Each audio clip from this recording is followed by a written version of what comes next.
বর্ষার এক দুপুরে মালতীর উঠোনে জমে থাকা জল পায়ে হেঁটে পার হবার সময় তার আঁচল ভিজে গেল। সেই শীতল স্পর্শে মালতীর মনটা কেমন যেন আনমনা হয়ে উঠল। নদীর কূলে যে কদম গাছটা দাঁড়িয়ে তার নতুন পাতাগুলো দেখতে দেখতে তার মনে হতো আর কতদিন পর এখানে ফুল ফুটবে। সেই নরম স্পর্শের অপেক্ষায় সে রোজ দিন গুনত। পাড়ার লোকেরা বলতো, মেয়ের বয়স তো কম হলো না, এবার বিয়ের বন্দোবস্ত করতে হয়। কিন্তু মালতীর মন এসব কথায় কান দিত না। তার পৃথিবীটা ছিল এই ছোট্ট গ্রামের মধ্যেই সীমাবদ্ধ। বাবার ভালোবাসার ছায়া, মায়ের আদর আর নদীর কলকল ধ্বনি। তার দিন কেটে যেত নদীর পাড়ে বসে আকাশের দিকে তাকিয়ে দূর আকাশের এক টুকরো মেঘের দিকে। আজ সকাল থেকেই আকাশ মেঘলা, সূর্যের কোনো দেখাই নেই। হঠাৎ মালতী দেখল নদীর ওপার থেকে একটা নৌকা ভেসে আসছে। নৌকার মাঝির মুখটা আবছে দেখা যাচ্ছে। তার পরনে হালকা রঙের পোশাক। মালতী প্রথমে ভাবল কোনো মাঝি হয়তো জাল ফেলতে এসেছে, কিন্তু যখন দেখল নৌকাটি তার বাড়ির দিকেই আসছে তখন তার বুকটা অজানা আশঙ্কায় ধুকপুক করে উঠল। নৌকাটি নদীর ঘাটে ভিড়ল। নৌকা থেকে যে যুবকটি নামল তার হাতে একটি ব্যাগ। যুবকটি এক মুহূর্তের জন্য মালতীর দিকে তাকালো। তার চোখ দুটো ছিল এক অদ্ভুত রহস্যে ভরা। সেই দৃষ্টিতে মালতী কোনো প্রশ্ন খুঁজে পেল না, বরং পেল এক নীরব আমন্ত্রণ। মালতীর মনে হল সে যেন এই যুবকের জন্যই এতদিন অপেক্ষা করছিল। তার অপেক্ষা শুধু কদমের ফুলের জন্য ছিল না, ছিল না শুধু নদীর ঢেউয়ের জন্য। তার অপেক্ষা ছিল জীবনের এক নতুন যাত্রার জন্য, যার প্রথম ঢেউ আজ নদীর ঘাটে এসে ভিড়ল।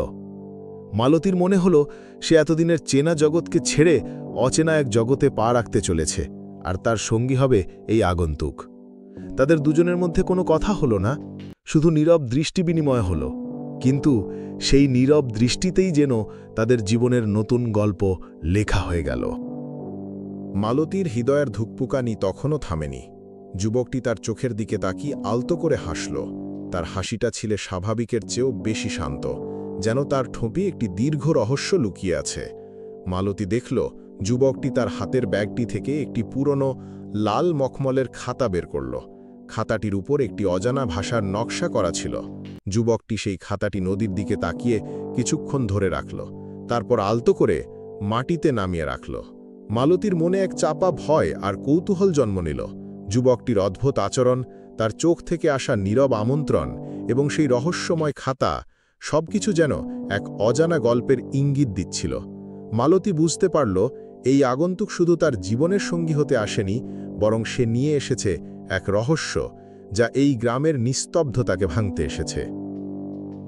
ঠিক তখনই নদীর ওপার থেকে আরও একটি নৌকা এসে ঘাটে ভিড়ল। এই নৌকা থেকে নামল এক বৃদ্ধ, যার পরনে ছিল কালো রঙের ধুতি পাঞ্জাবি এবং হাতে ছিল একটি ছাতা।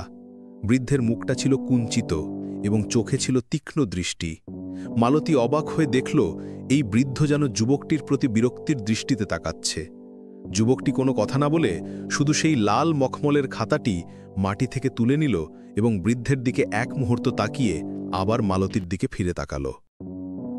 বৃদ্ধটি যুবকটির দিকে এগিয়ে এসে ফিসফিস করে কিছু বলল, যা মালতী শুনতে পেল না। যুবকটি শুধু মাথা নেড়ে সম্মতি জানাল। মালতী দেখল যুবকটির চোখে এক গভীর বিষাদের ছায়া নেমে এসেছে। বৃদ্ধটি তখন মালতীর দিকে তাকিয়ে কড়া স্বরে বলল, তুমি কি জানো এই ছেলে কে? মালতী কিছু বলার আগেই যুবকটি বৃদ্ধকে থামিয়ে দিয়ে বলল, মালতী জানে না, আর জানার প্রয়োজনও নেই। বৃদ্ধটি দীর্ঘশ্বাস ফেলে বলল, তুমি ওকে আর কতদিন লুকিয়ে রাখতে পারবে? এই গ্রাম, এই নদী, এই সব কিছুই তো আমাদের অতীতকে ভুলে থাকতে দেবে না। যুবকটি মাথা নিচু করে রইল। মালতী বুঝতে পারল এই দুইজনের মধ্যে কোনো এক গভীর সম্পর্ক রয়েছে এবং তারা কোনো এক রহস্যময় মিশন নিয়ে এই গ্রামে এসেছে। বৃদ্ধটি তখন মালতীকে বলল, এই ছেলেটি তোমার বাবাকে খুব ভালো করে চেনে। ও এসেছে তোমার বাবার একটি পুরনো জিনিস ফিরিয়ে দিতে। মালতী অবাক হয়ে যুবকটির দিকে তাকালো। তার বাবা? তার বাবা তো অনেক বছর আগেই নিখোঁজ হয়ে গেছেন, আর কোনোদিন ফিরে আসেনি। মালতীকে সবাই বলতো তার বাবা মারা গেছেন, কিন্তু আজ এই যুবক আর বৃদ্ধের কথা শুনে তার মনে এক নতুন আশার আলো জ্বলে উঠল। যুবকটি তখন মালতীর দিকে এগিয়ে এসে বলল, তোমার বাবা আমাকে এই খাতাটি তোমার কাছে পৌঁছানোর জন্য পাঠিয়েছিলেন। এই কথা শুনে মালতীর বুকটা কেঁপে উঠল। সে কোনো কথা না বলে শুধু যুবকটির চোখের দিকে তাকালো। যুবকটি তার হাতে খাতাটি তুলে দিয়ে বলল, এই খাতার মধ্যেই লুকিয়ে আছে তোমার বাবার নিখোঁজ হওয়ার কারণ এবং তার ফিরে আসার রহস্য। মালতী ভয়ে আর কৌতূহলে কাঁপতে লাগল। সে বুঝতে পারল তার জীবনটা আর আগের মতো নেই। সে এখন এক নতুন রহস্যের সঙ্গী, যার প্রথম ঢেউ এই গ্রামের নদীর ঘাটে এসে ভিড়েছে। পরের দিন সকালে মালতী যখন ঘুম থেকে উঠল, তখন তার মনে গত রাতের ঘটনাগুলো স্বপ্নের মতো লাগছিল। সে দ্রুত সেই লাল মখমলের খাতাটি হাতে নিল। খাতার প্রতিটি পাতা যেন রহস্যের নতুন নতুন দিক উন্মোচন করছিল। সে দেখতে পেল তার বাবার হাতের লেখা কিছু ছবি এবং অজানা কিছু সংকেত। প্রতিটি সংকেত যেন গ্রামের কোনো এক অজানা জায়গার দিকে নির্দেশ করছিল। মালতী বুঝতে পারল তার বাবাকে খুঁজে বের করার জন্য তাকে এই রহস্যের সমাধান করতে হবে। সেদিন দুপুরে মালতী নদীর ঘাটে গেল। সেখানে সেই যুবকটি দাঁড়িয়েছিল। মালতী অবাক হয়ে দেখল যুবকটি একটি গাছের নিচে বসে একটি পুরানো মানচিত্র দেখছিল। মালতী তার কাছে গিয়ে জিজ্ঞাসা করল, তুমি কে, আর এই খাতা আর মানচিত্রের রহস্যটা কি? যুবকটি শান্তভাবে বলল, আমার নাম অরুণ, আমি তোমার বাবার বন্ধু, আর এই মানচিত্রটি আমাকে তোমার বাবা দিয়েছিলেন। এই গ্রামে একটি গোপন ধন লুকিয়ে আছে, যা তোমার বাবা আর আমি একসঙ্গে খুঁজে বের করার চেষ্টা করছিলাম। অরুণ আরও বলল, এই ধনটি সাধারণ কোনো ধন নয়, এর মধ্যে এমন কিছু আছে যা মানুষের জীবন বদলে দিতে পারে। তোমার বাবা মনে করতেন এই ধনটি যদি ভুল মানুষের হাতে পড়ে তবে তা এই গ্রামের জন্য সর্বনাশ ডেকে আনবে। মালতী তখন বৃদ্ধের কথা জানতে চাইল। অরুণ দীর্ঘশ্বাস ফেলে বলল, বৃদ্ধটির নাম বিলাস রায়। তিনি একজন লোভী মানুষ। তিনি তোমার বাবাকে এই ধন খুঁজে বের করার জন্য সাহায্য করেছিলেন, কিন্তু পরে তিনি লোভের বশে ধনটি নিজের কাছে রাখতে চেয়েছিলেন। যখন তোমার বাবা তাতে রাজি হলেন না, তখন তিনি তাকে আটকে রাখেন এবং এই খাতাটি লুকিয়ে রাখেন। আমি যখন জানতে পারলাম, তখন আমি তোমার বাবাকে সাহায্য করতে আসি এবং কোনোভাবে এই খাতাটি নিয়ে আসি।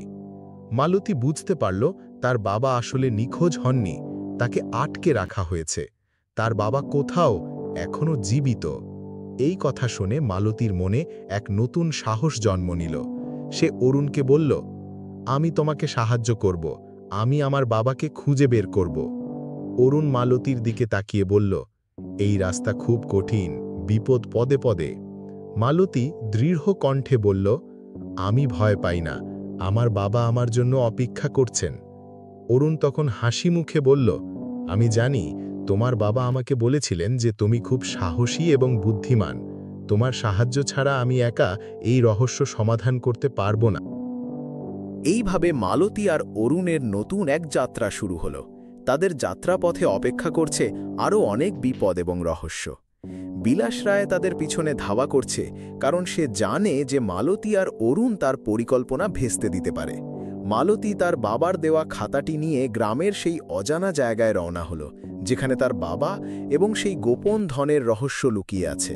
তাদের দুজনের নীরব দৃষ্টি বিনিময়ের সেই নতুন গল্পের প্রথম অধ্যায়ে মালতী আর অরুণের নতুন পরিচয় তৈরি হলো এবং তাদের দুজনের মধ্যে এক অটুট বন্ধন গড়ে উঠল।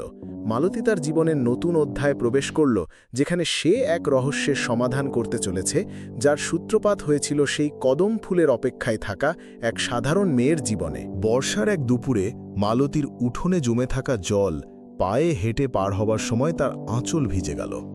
সেই শীতল স্পর্শে মালতীর মনটা কেমন যেন আনমনা হয়ে উঠল। নদীর কূলে যে কদম গাছটা দাঁড়িয়ে, তার নতুন পাতাগুলো দেখতে দেখতে তার মনে হতো আর কতদিন পর এখানে ফুল ফুটবে। সেই নরম স্পর্শের অপেক্ষায় সে রোজ দিন গুনত। পাড়ার লোকেরা বলতো, মেয়ের বয়স তো কম হলো না, এবার বিয়ের বন্দোবস্ত করতে হয়। কিন্তু মালতীর মন এসব কথায় কান দিত না। তার পৃথিবীটা ছিল এই ছোট্ট গ্রামের মধ্যেই সীমাবদ্ধ। বাবার ভালোবাসার ছায়া, মায়ের আদর আর নদীর কলকল ধ্বনি। তার দিন কেটে যেত নদীর পাড়ে বসে আকাশের দিকে তাকিয়ে দূর আকাশের এক টুকরো মেঘের দিকে। আজ সকাল থেকেই আকাশ মেঘলা, সূর্যের কোনো দেখাই নেই। হঠাৎ মালতী দেখল নদীর ওপার থেকে একটা নৌকা ভেসে আসছে। নৌকার মাঝির মুখটা আবছে দেখা যাচ্ছে, তার পরনে হালকা রঙের পোশাক। মালতী প্রথমে ভাবল কোনো মাঝি হয়তো জাল ফেলতে এসেছে, কিন্তু যখন দেখল নৌকাটি তার বাড়ির দিকেই আসছে, তখন তার বুকটা অজানা আশঙ্কায় ধুকপুক করে উঠল। নৌকাটি নদীর ঘাটে ভিড়ল। নৌকা থেকে যে যুবকটি নামল তার হাতে একটি ব্যাগ। যুবকটি এক মুহূর্তের জন্য মালতীর দিকে তাকালো।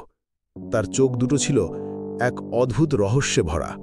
সেই দৃষ্টিতে মালতী কোনো প্রশ্ন খুঁজে পেল না, বরং পেল এক নীরব আমন্ত্রণ। মালতীর মনে হল সে যেন এই যুবকের জন্যই এতদিন অপেক্ষা করছিল। তার অপেক্ষা শুধু কদমের ফুলের জন্য ছিল না, ছিল না শুধু নদীর ঢেউয়ের জন্য। তার অপেক্ষা ছিল জীবনের এক নতুন যাত্রার জন্য, যার প্রথম ঢেউ আজ নদীর ঘাটে এসে ভিড়ল। মালতীর মনে হল সে এতদিনের চেনা জগৎকে ছেড়ে অচেনা এক জগতে পা রাখতে চলেছে, আর তার সঙ্গী হবে এই আগন্তুক। তাদের দুজনের মধ্যে কোনো কথা হলো না, শুধু নীরব দৃষ্টি বিনিময় হল। কিন্তু সেই নীরব দৃষ্টিতেই যেন তাদের জীবনের নতুন গল্প লেখা হয়ে গেল।